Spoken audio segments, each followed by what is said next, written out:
Merhaba arkadaşlar. Merhaba. Şimdi ben Ne yapacaksın şimdi Asya? süpürgeyle çekeceğim. Buraya koyacağım. Nereye koyacaksın? Evet arkadaşlar. Renkli topları yere attık. Ve bakalım Asya elektrikli süpürgeyle sepetin içine kaç dakikada atacak? Yakala götür, yakala götür.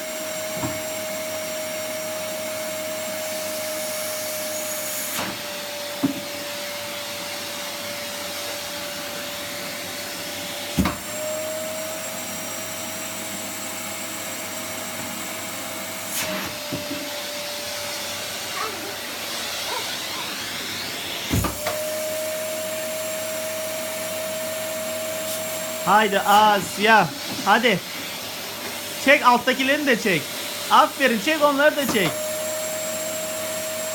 Bak bir tane daha geldi. Alttan bir tane daha geldi. Onu da al.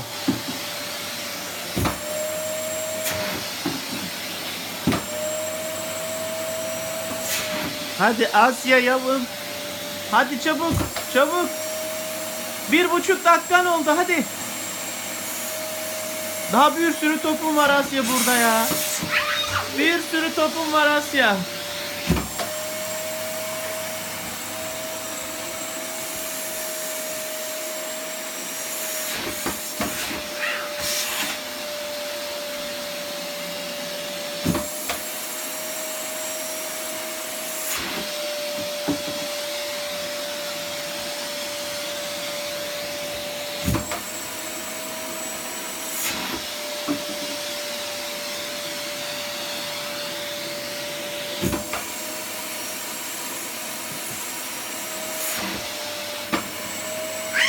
Düştü.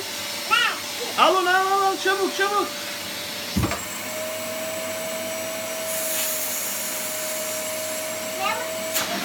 Sen çıkartamıyorsun.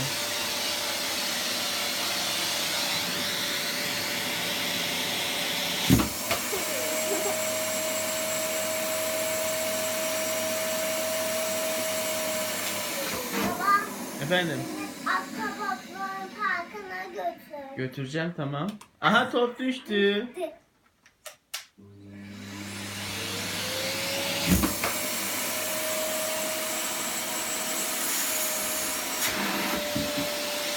Elektrikli süpürge ve renkli toplarla yaptığımız eğlenceli bir oyun.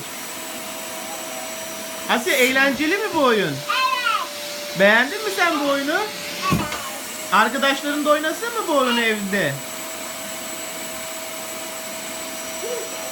Hadi çabuk bak.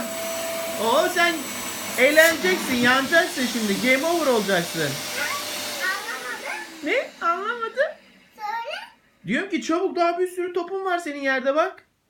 Kaç tane var? 1, 2, 3, 4, 5, 6, 7, 8, 9, 10 tane top var daha yerde.